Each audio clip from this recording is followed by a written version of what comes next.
엔잡러로서의 월 수입이 얼마인지 여쭤봐도 될까요? 안 된다니까. 자, 요즘 트렌드에 맞게 엔잡러로 활동하시는 김형우 대표님을 모셨습니다. 안녕하세요, 대표님. 네, 안녕하세요. 반갑습니다, 여러분. 네, 김형우라고 합니다. 네, 저 엔잡러라고 불리고 있는데 요즘에는 조금 트렌디하게 올라운더라고 또 불리고 있습니다. 아, 그래요? 네네네. 제가 정말 다양한 분야에서 일을 하고 있어요. 원래는 음악가입니다. 음악가라고 한 이유도 있어요. 제가 지휘자이기도 하고요, 플루티스트이기도 하고요, 성악가이기도 합니다. 네, 그리고 얼마 전에는 또 음원도 발매를 해서 가수로 등록이 되기도 했습니다. 그리고 작곡도 한 게 몇 개 있어요. 유튜버로도 활동을 하고 있고요. 인스타그램으로도 수익을 조금 내고 있습니다. 틱톡은 한번 해볼까 말까 뭐 이러면서 이제 좀 하고는 있는데 실제 돈이 정말 많이 되는 쪽은 블로그. 네. 아, 그래요? 네, 이런 거 얘기해도 되는지 모르겠지만 작년 원고료가 6천만 원 나왔습니다. 그리고 사실 맛집을 많이 다니고 있습니다. 그리고 물품들, 상품성이 있는 그런 것들 많이 협찬을 받고 있고, 지금 이 유튜브를 보고 계신 분들이라면 협찬해 주셔도 됩니다.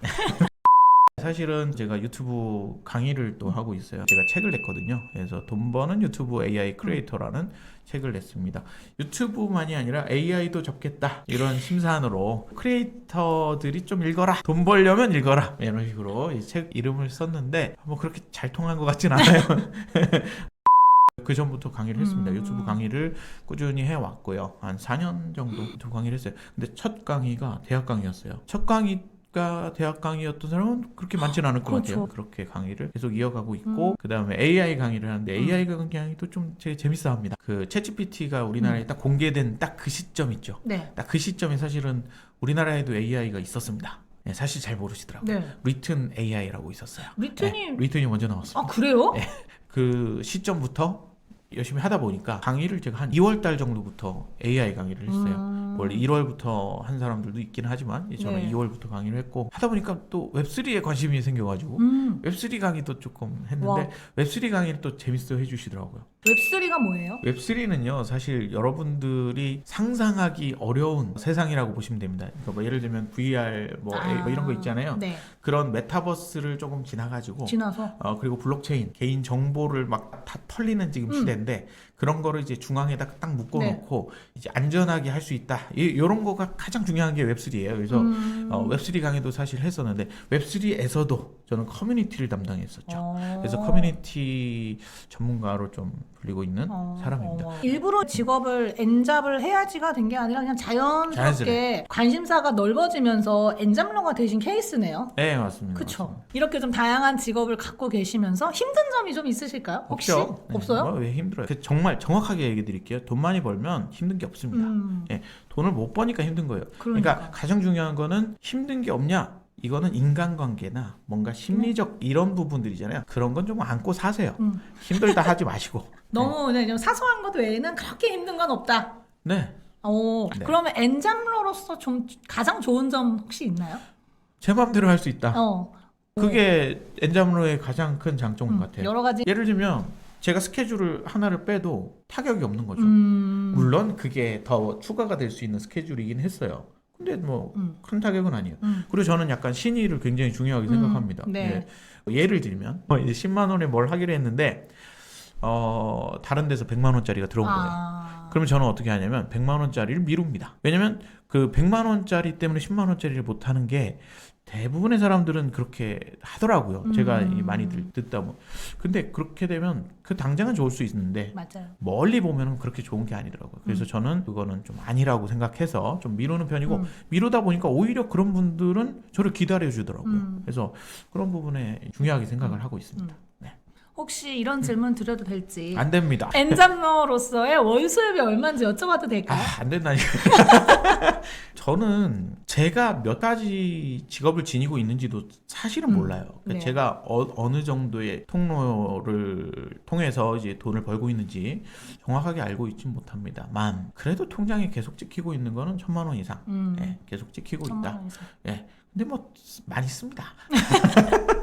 혹시 그 중에서 가장 좀 집중하시는 분야가 있나요? 저는 말하는 걸 좋아합니다. 느끼시겠지만 네. 이제 제가 강의를 굉장히 집중하고 있고, 강의가 좀 그런 세계 같아요. 예를 들면 제일 저렴하게 주시는 강의료가 1시간에 10몇만 원 주시더라고요. 예. 네. 근데 제일 많이 주는 데는 많이 100만 원도 주고 뭐 맞아요. 이렇게. 근데 제가 또 생각을 해보면 원래는 제가 첫 강의가 200만 원짜리였어요. 1시간이. 진짜 세다. 세죠? 진짜 센 거예요. 대기업이에요. 와. 대기업이고 인문학 강의였어요. 인문학 강의요? 그때 당시 제가 유명한 그 위치에 있었기 때문에 강의 연결해 주시는 중간에 이렇게 연결해 주신 예, 업체분들. 네, 그 업체에서 연락이 와가지고 아. 이제 하겠냐 해가지고 얼마든지 너무 좋다 해서 그게 시작이 될 뻔했어요 사실은. 네. 네. 네. 안 됐어요. 안 됐어요. 그러니까 강의해야 되는 이유가 거기 있는 거예요. 맞아요. 네, 제가 그거 아니었으면 사실 지금도 강의 안 하고 있을 수도 있어요. 저도 아직 시간당 200만 원을 못 가봐서. 아 정말요? 전 20대 후반부터 강의를 맞아요, 했거든요. 맞아요. 저는 처음에 이게 외부 강의를 나간 게 아니라 모객을 해서 하는 강의를 시작한 거였어요. 네. 그래서 외부 출강을 할 때 가장 적게 받은 저의 강의로 제 기억이 시간당 5만 원. 네네. 이제 나라에서 하는 그런 강의는 원래 저렴해요. 저 기억났어요. 저 5만 원짜리 하나 있었어요. 중학교 강의. 맞아. 기억났어요. 네. 그래서 제가 진짜 그때 정말 깜짝 열과 성을 놀라셨겠다. 다하여 준비를 했는데 코로나가 터진다. 그래서 못했어요? 그래서 못했어요. 강의 요청한 시간이 2월달. 그리고 코로나는 1월달에 맞아요. 막 위험 막 해가지고 그 시작돼서 싹 그때 뭐 난리 났었잖아요. 네, 맞아요. 그런 시대였기 때문에 저 3년 쉬었죠. 근데 저는 굉장히 행복했죠. 코로나 때문에 3년 쉬었다고. 저는 감사합니다 그랬어요. 쉬어본 적이 없어요. 네. 그래서 그때 당시에 제가 접했던 게 넷플릭스. 그 전에 넷플릭스를 볼 시간이 없었거든요. 네. 제 정말 기억에 남는 그 교회가 있어요. 그 교회는 저를 안 잘랐습니다. 1년 동안 그냥 안 나오는데도 월급 그냥 나왔어요. 따박따박. 미안했지 사실. 그런데 좀 더 지나니까 아무래도 재정이 힘들잖아요. 그렇죠. 그래서 이제 앞으로 좀 힘들겠다. 그렇게 하시다가 올해 1월에 또 연락 왔어요. 그렇게 해서 다시 나가고 있는 그런 교회가 있는데 뭐 그런 경험도 있었고 그러다가 너무 계속 쉬다 보니까 이건 그게 좀 있으셔서 안 되겠다. 한번 뭔가 해봐야겠다. 근데 제가 유튜브를 열심히 하고 있었어요. 그 전에. 그 전에도. 2018년도에 매일 유튜브 영상을 올렸습니다. 콘텐츠를 매일 올렸어요. 그러다 보니까 갑자기 떡상한 거예요. 갑자기 막 올라가고 조회수 막 올라가니까 이게 수익화가 됐대네요. 그 다음에 수익화가 되니까 이게 돈을 보니까 이게 정말 들어와요. 돈을 쓰게 되더라고요. 그렇죠. 장비도 사고. 네, 장비도 막 사고. 근데 저는 그 처음부터 많이 다 샀어요. 샀어. 그때 당시에 그렇게 살다 보니까 이게 안 되겠다 해가지고 유튜브를 조금 더 해보자. 그래서 무슨 뭐 이런저런 강의를 또 찾아갔어요. 갔더니 제가 좀 잘하더라고요. 그 안에서도. 그렇죠.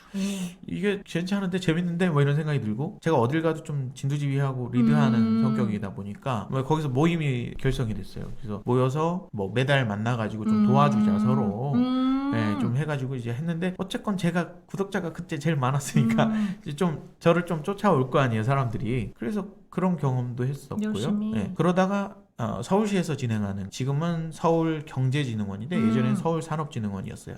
그래서 여기서 진행하는 크리에이터 제가 또 들어가게 그렇게 해서 그때 당시 좀 두각을 보이니까 거기서 브랜디드 콘텐츠도 많이 했고요. 돈 버는 일을 많이 했죠. 그리고 거기서 운영하는 그런 그 네. 타이밍이 좀 있었어요. 그래서 그런 것도 좀 하고 자문위원으로 이것저것 좀 하게 됐고 끊임없이 그랬습니다. 지금 직업이 계속 나오네요. 자문위원도 직업이라면 뭐 지금 뭐 네. 네.